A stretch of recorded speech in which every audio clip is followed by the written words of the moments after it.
का दृढ़ संकल्प है, उस ईज ऑफ लिविंग था। ये सब प्रोजेक्ट्स जनता की सेवा में जल्द से जल्द आए। ऐसे तेज गति के स्पीड से विकास के कार्य हो। कई बार माननीय मोदी जी कहते हैं ना, उनकी तीसरी टर्म में 3 गुना स्पीड से हमें काम करना है।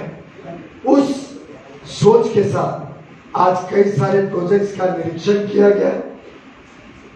उसमें कुछ की जानकारी मैं थोड़े विस्तारित रूप से देना चाहूंगा। उदाहरण के लिए ये साई का स्पोर्ट्स कॉम्प्लेक्स 37 एकड़ जमीन स्पोर्ट्स अथॉरिटी ऑफ इंडिया और महाराष्ट्र सरकार के बीच मैंने सुना 20-25 वर्षों से एक अलग अलग कारणों से, कुछ मिसअंडरस्टैंडिंग्स, कुछ पेपर की कार्रवाई के कारण और अलग अलग सोच के कारण लटकी पटकी हुई थी।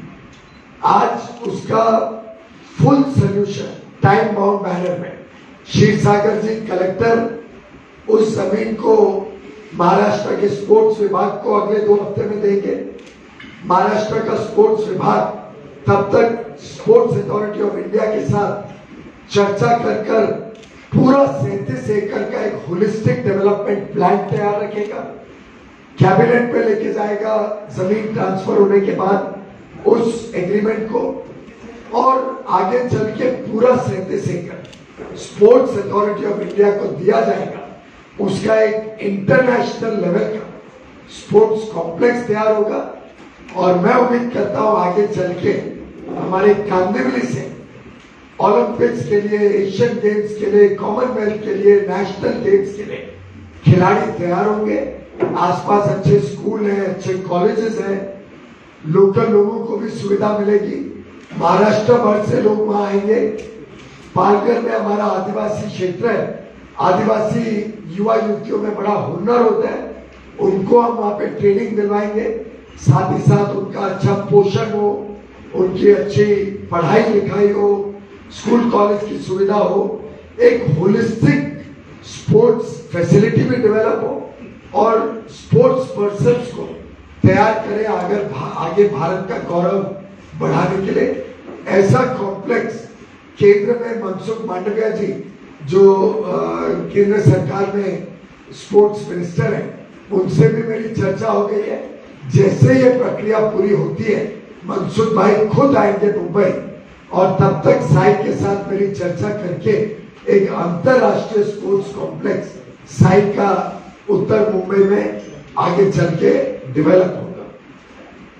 इसी कड़ी में 2 और गार्डन है, एक बाला साहेब ठाकरे उद्यान और एक प्रमोद महाजन स्पोर्ट्स कॉम्प्लेक्स बोरीवली में। इन दोनों की भी विस्तार से चर्चा हुई है। एक बीएमसी के पास है, कौन सा बाला साहेब ठाकरे कॉर्पोरेशन के पास है, बाला साहेब ठाकरे मैदान। उसका कॉर्पोरेशन पूरा स्टडी करके होलिस्टिक डेवलपमेंट का प्रोग्राम मेरी अगली मीटिंग तक पेश करने का उन्होंने वादा किया। ऐसे ही प्रमोद महाजन ग्राउंड माड़ा के पास है। राज्य सरकार उसके ऊपर किस प्रकार से क्या डेवलप करेगी उसके बारे में चिंता करेगी और एक प्रॉपर प्रमोद महाजन क्रीड़ा केंद्र के रूप में वहां पे डेवलप हो। 13 एकड़ जमीन है और उसपे एक अच्छा लोकल लोगों के लिए स्पोर्ट्स कॉम्प्लेक्स बने, अच्छी सुविधाएं हो और उन बच्चों का एक उज्जवल भविष्य युवा अवस्था में उनके लिए स्पोर्ट्स कॉम्प्लेक्स तैयार हो। तो ये तीनों युवा युवतियों के लिए स्पोर्ट्स की दृष्टि से तैयार करने का निर्णय लिया। साथ ही साथ उस क्षेत्र में 2 स्किल डेवलपमेंट सेंटर, एक कांदिवली में कल्पतरु के प्रोजेक्ट के बाजू में है जो 2 महीने में तैयार हो जाएगा, और एक बोरीवली में शिवपोली में जिसमें 6-8 महीने लगेंगे उसको मरम्मत करने के लिए। ऐसे 2 कौशल विकास के बड़े प्रोजेक्ट्स, एक में 35,000-30,000 फुट है, एक में 50,000 फुट है। ऐसे बड़े projects multi disciplinary skill development के लिए हमारे युवा युवतियों के लिए सुविधा मिले और लोकल एरिया भी और आसपास के पूरे क्षेत्र, पूरे पालघर तक आदिवासी भी हमारे युवा युवतियों को यहाँ पे सुविधा मिले, उसके लिए पब्लिक प्राइवेट पार्टनरशिप में मेरी चर्चा CII के साथ भी चल रही है, कई उद्योग जगत की बड़ी कंपनियों के साथ भी चल रही है, और प्रधानमंत्री जी की जो अन्य अन्य योजनाएं हैं और जो योजनाएं अभी बजट में अनाउंस की गई है उसके साथ जोड़ते हुए इस क्षेत्र में हुनर हो, विकास, कौशल विकास हो, उसके लिए हम वहां पे काम करने जा रहे हैं। एक बहुत बड़ी खुशखबरी मुंबई निवासियों के लिए, इसलिए कह रहा हूं मुंबई निवासी क्योंकि इसका प्रभाव पूरे मुंबई में महसूस होगा। वेस्टर्न एक्सप्रेस हाईवे में आकुर्ली पे एक वर्षों से प्रोजेक्ट, अंडरपास का प्रोजेक्ट चल रहा है, जिसके कारण ऊपर का हाईवे का ट्रैफिक भी डिस्टर्ब है। उसके ऊपर मैं लगभग 3-4 महीने से, चुनाव के पहले से कई बार इसका नियंत्रण लिया, कई बार इसकी रिव्यू करी। आज कमिटमेंट लेके मीटिंग में हम उठे हैं कि अगले 15 दिनों में 31 अगस्त तक MMRDA उस प्रोजेक्ट को पूरा करेगा और जल्द ही वो रोड खुल जाएगी।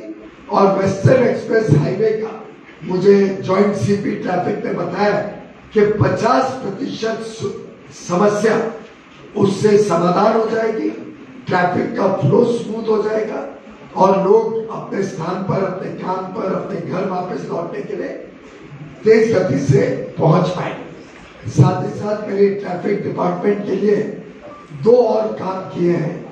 एक, मैंने एक टाटास को रिक्वेस्ट किया है कि अगर ऑपरेशन रिसर्च के माध्यम से हमें वो मदद करके ट्रैफिक मैनेजमेंट प्लान मुंबई के लिए बनाने में मदद करें, तो मुंबई की जो एक ज्वलंत ट्रैफिक की समस्या है उसमें ऑपरेशन रिसर्च यूज करके आगे चल के मेरे मन में IIT मुंबई को भी इसमें जोड़ेंगे। ऐसे पब्लिक प्राइवेट पार्टनरशिप में राज्य सरकार, प्राइवेट सेक्टर और IIT ये मिलके मुंबई और Mumbai corporation, Mumbai municipal corporation सभी मिलके मुंबई की ट्रैफिक का समाधान करने के दृष्टिकोण से एक ट्रैफिक मैनेजमेंट प्लान बनाए। और साथ ही साथ मैंने जॉइंट कमिश्नर पुलिस को रिक्वेस्ट किया है जहां जहां स्पॉट्स है ट्रैफिक कंजेशन के, या चिकन नेक होता है, अगर कोई बड़ी रोड छोटी होती है उसी के कारण ट्रैफिक की समस्या होती है, हम सब जानते हैं, वहां पुलिस की डिप्लॉयमेंट पीक आवर्स में बढ़ाई जाए। और अगले 15 दिन में उन्होंने एश्योर किया है कि इसका एक पूरा कॉम्प्रिहेंसिव प्लान मेरे समक्ष रखेंगे, जिससे ट्रैफिक की समस्या का कुछ समाधान हो, समस्या कम हो और लोग अपने घरों तक, अपने दफ्तरों तक समय पे पहुंच सकते हैं। मित्रों, कई सारे प्रोजेक्ट्स मुंबई में आधे अधूरे लटके पटके पड़े। कई बार बिल्डर भाग गया है, बिल्डर ने प्रोजेक्ट पूरा नहीं किया, कई बार रीडेवलपमेंट हो, SRA हो, उसमें जो टेनेंट्स हैं आज के, उनको रेंट देने का प्रॉमिस करके रेंट नहीं दिया है। मुझे बड़ा आनंद है आप सबके साथ शेयर करते हुए, माननीय एकनाथ राव, देवेंद्र जी और अजीत पवार जी के नेतृत्व में महाराष्ट्र सरकार के आदेश पर SRA और बाकी सभी BMC, MHADA, MMRDA और SRA चारों ने मिलकर ऐसे स्टॉल्ड प्रोजेक्ट्स की पूरी सूची बनाई है। उसमें जो उत्तर मुंबई के लोकसभा क्षेत्र के प्रोजेक्ट्स हैं वो सूची आज हमने डिस्कस की है। उनके ऊपर एक एक प्रोजेक्ट पर SRA एक नोडल एजेंसी के रूप में उन सभी प्रोजेक्ट्स का समाधान, या तो पुराने बिल्डर को उसमें किसी को पिनलाइज करना हो, जो स्टॉल्ड प्रोजेक्ट्स हैं तो पिनलाइज किया जाएगा, एक्शन लिया जाएगा। अगर कोई रीस्टार्ट करने में अड़चन है उस अड़चन को खत्म किया जाएगा। और लोकल लोगों के कंसेंट से या तो एग्जिस्टिंग बिल्डर या कोई सरकारी तंत्र या अगर कोई नया बिल्डर उस प्रोजेक्ट को समय पे समाप्त करने के लिए तैयार होता है, कोई ना कोई मार्ग से लोगों को जल्द से जल्द अपना घर मिले और जल्द से जल्द पुनर्स्थापित हो जाए वो चॉल्स या झोपड़पट्टी और रिहेबिलिटेट हो जाए। उसके लिए हम मिशन मोड पे अब काम आगे बढ़ाने जा रहे हैं। मित्रों, कई सारे रोड्स के प्रोजेक्ट पूरे क्षेत्र में आधे अधूरे पड़े, अलग अलग रोड्स पूरे क्षेत्र में, देवीपाड़ा हो, बोरीवली हो, कांदिवली हो, चारकोप हो, हर क्षेत्र के उत्तर मुंबई के रोड्स प्रोजेक्ट्स के ऊपर उसके ऊपर काम किया गया है। आज चर्चा की गई है। कई सारे रोड प्रोजेक्ट्स पे जल्द से जल्द काम शुरू होगा। जो रोड कॉन्क्रीटाइजेशन के प्रोजेक्ट्स बारिश के कारण रुके हुए, उनका भी काम 1 अक्टूबर को फिर शुरू होगा। और मैंने दरख्वास्त की है कि जो नियर कंप्लीशन है, उधर दिन रात काम करके अब प्रोजेक्ट्स को समाप्ति की तरफ लेके जाया जाए, बजाय कि नए प्रोजेक्ट्स खोलना। जो एग्जिस्टिंग इनकम्प्लीट प्रोजेक्ट्स हैं, उनको पहले समाप्त किया जाए, फिर नए प्रोजेक्ट्स को शुरू किया करें। ये भी आज मैंने अधिकारियों से अनुरोध किया है। साथ ही साथ मैंने अधिकारियों को कहा है कि जितने प्रोजेक्ट अफेक्टेड पर्सन्स के घर आधे अधूरे बने पड़े हैं, उनको समाप्त किया जाए। जो हैंडओवर हो चुके अधिकारियों को, उसको इफेक्टिवली इस्तेमाल करके जो इसेंशियल वर्क्स है, कोई इंक्रोचमेंट है जिसके कारण सड़क का डेवलपमेंट रुका हुआ है, कोई इसेंशियल काम सरकार के अगर रुके हुए, तो उनको जल्द से जल्द ये प्रोजेक्ट अफेक्टेड पर्सन्स की जगह दी जाए और उस पर जल्द से जल्द काम करके लोगों को सुविधा मिले। इस पे भी काम करने का निर्णय आज लिया गया है। मित्रों, साथ ही साथ कुछ ऐसे प्रोजेक्ट्स हैं जहां पे अभी के लिए कई वर्षों से गति स्लो चल रही थी। आज ऐसे सभी प्रोजेक्ट्स पर हमने नियंत्रण लेते हुए समय सीमा के हिसाब से सभी सरकारी तंत्र काम करें, ऐसा निर्णय लिया है। एक प्रोजेक्ट जो हमारे क्षेत्र में जल्दी हम लॉन्च करेंगे, बीएमसी टेकअप कर रही है 1 लाख पेड़, जो माननीय प्रधानमंत्री जी ने एक पेड़ मां के नाम का प्रोजेक्ट शुरू किया। उस प्रोजेक्ट के अंतर्गत उत्तर मुंबई में 1 लाख पेड़ अब लगाए जाएंगे और उससे पर्यावरण भी सुधरेगा और पूरे क्षेत्र में हरियाली बढ़ेगी। इसमें हम स्कूल के बच्चों को जोड़ के एक एक विद्यार्थी पेड़ को अपनाए, पेड़ को दत्तक ले और फिर उस पेड़ की देखरेख करने में भी उसका सानिध्य रहे। एक अपनापन बड़े विद्यार्थी का पेड़ के साथ, और उसको जैसे जैसे बड़ा होते देखे, जो माननीय प्रधानमंत्री जी की कल्पना है, उसको पूरा करने का भी आज बीएमसी से रिक्वेस्ट किया गया है। उन्होंने मंजूरी दी है कि 1 लाख पेड़ उत्तर मुंबई में अब लगाए जाए। तो इस प्रकार से कई सारे प्रोजेक्ट्स पे आज काम किया गया है। मैं समझता हूं कि आजादी के शुभ अवसर से 15 अगस्त कल होने जा रही है। हम सब हर घर तिरंगा के साथ 15 अगस्त को धूमधाम से पूरे मुंबई, महाराष्ट्र और देश में मनाने जा रहे हैं। उत्तर मुंबई में भी हर घर तक तिरंगा लगे, उसके लिए भाजपा के, शिवसेना के और हमारी महायुति के सभी कार्यकर्ता और साथ ही साथ राज्य सरकार और बीएमसी ने मुहिम चलाई है। हर घर तक तिरंगा पहुंचे। आज अलग अलग क्षेत्र में, हमारे एरिया में तिरंगा रैली भी निकली है। आज हर कॉन्स्टिट्यूएंसी में जो विभाजन विभीषिका स्मृति दिवस है, इसके तहत प्रदर्शनी भी लग रही है, क्योंकि आज का दिन ऐसा महत्वपूर्ण दिवस है जिसमें एक आधारशिला रखी गई। पार्टीशन बहुत दुर्भाग्यपूर्ण था और उसी से कई समस्याएं आज तक देश महसूस कर रहे, देश उन समस्याओं से गुजर रहे। तो प्रधानमंत्री जी ने जो लाखों लोगों का दर्द था, वो देश कभी भूलना नहीं चाहिए। इसलिए विभाजन विभीषिका स्मृति दिवस आज देश भर में स्मरण के रूप में, स्मृति के रूप में हमारे कार्यकर्ता लोगों तक विभाजन के साथ साथ जो तकलीफें आई, जो लगभग अनुमान है 5 लाख से अधिक लोग ने अपना जान गंवाई पार्टीशन के कारण, उनकी याददाश्त में आज का दिन देश को चेतावनी देने के लिए, देश की चेतना उजागर करने के लिए आज हम लोगों तक पहुंचाते हैं। मेरा मानना है कि विकास की गति फडणवीस, एकनाथ शिंदे, फडणवीस और पवार की सरकार ने जो गति दी है, उसी गति में और आज का ये मीटिंग महत्वपूर्ण योगदान देगा और तेज गति आज से विकास की उत्तर मुंबई और मुंबई में और बढ़ेगी। बहुत बहुत धन्यवाद। Piyush ji,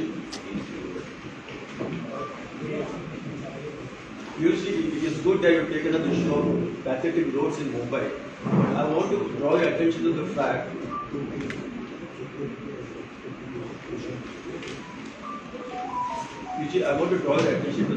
that the BMC has given road concreting contracts worth 1,200 crores to an RPS infrastructure which was blacklisted earlier. I am not aware of those details. You can refer to the BMC.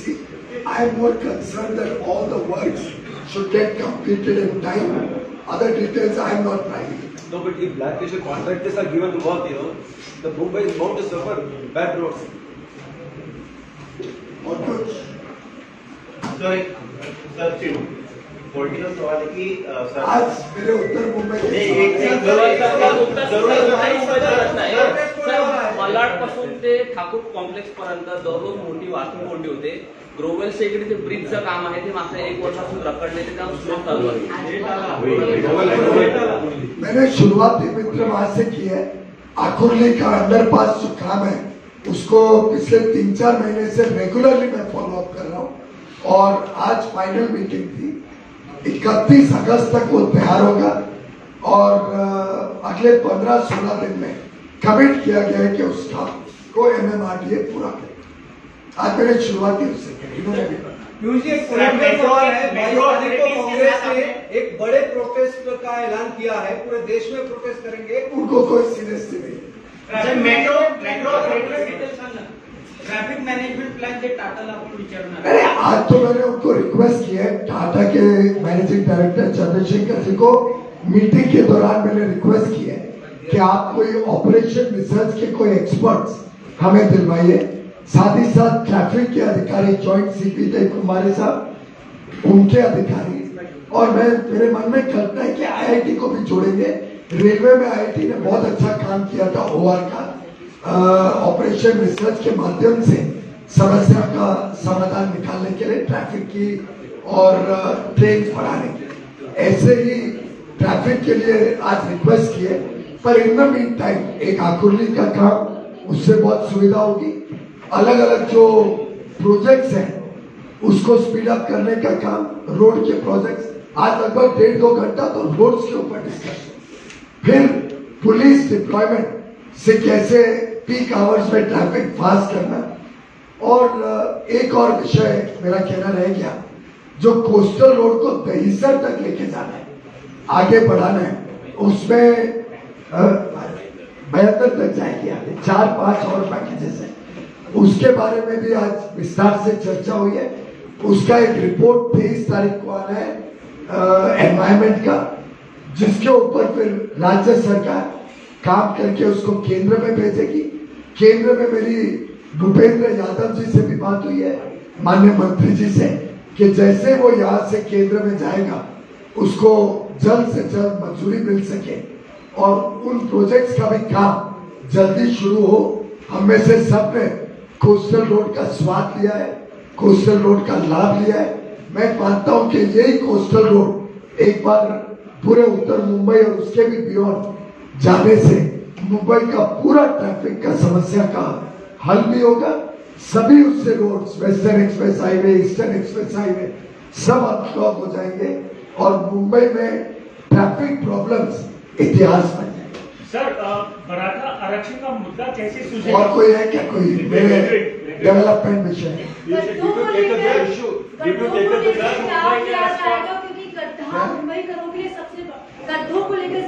Madam, वर्षों से गड्ढों की समस्या मुंबई में रही है, इसीलिए शिंदे साहब, फडणवीस जी और पवार जी ने हिम्मत की, सीमेंट कॉन्क्रीटाइजेशन के प्रोजेक्ट लिए मुंबई में 300 किलोमीटर के प्रोजेक्ट चल रहे हैं आज के दिन, जिसपे 30% काम आज मुझे रिपोर्ट किया गया कि खत्म हो गया है। उन प्रोजेक्ट्स की अवधि अक्टूबर 2025 तक है। 24 महीने की अवधि थी, अक्टूबर 25 को 24 महीने खत्म होते हैं, तो उस दौरान ये खत्म किए जाएंगे, ऐसा मुझे आश्वासन दिया। पीयूष जी, आप एक बड़े नेता, इसलिए एक अहम सवाल कि ये मुद्दा जो कैसे सुलझेगा मराठा आरक्षण का, और कोई है मेरे विषय विकास के विषयों के ऊपर जो ट्रैफिक देखने को मिलती है वेस्टर्न सबब में, उसका एक मुख्य कारण मेट्रो का काम भी बताया जाता है। जुलाई या अगस्त में मेट्रो 3 यानी खुदाबाद टू सिप्स, ये मेट्रो खुली करने की बात की डेडलाइन थी, वो अब तक सामने नहीं आ रहा है कि वो क्यों नहीं हो पा रहा। आज मेट्रो के अधिकारी नहीं थे, तो मेट्रो के विषय में आज चर्चा नहीं हुई है। अगली मीटिंग में उनको बुला के वो भी विषय पे बहुत बहुत धन्यवाद।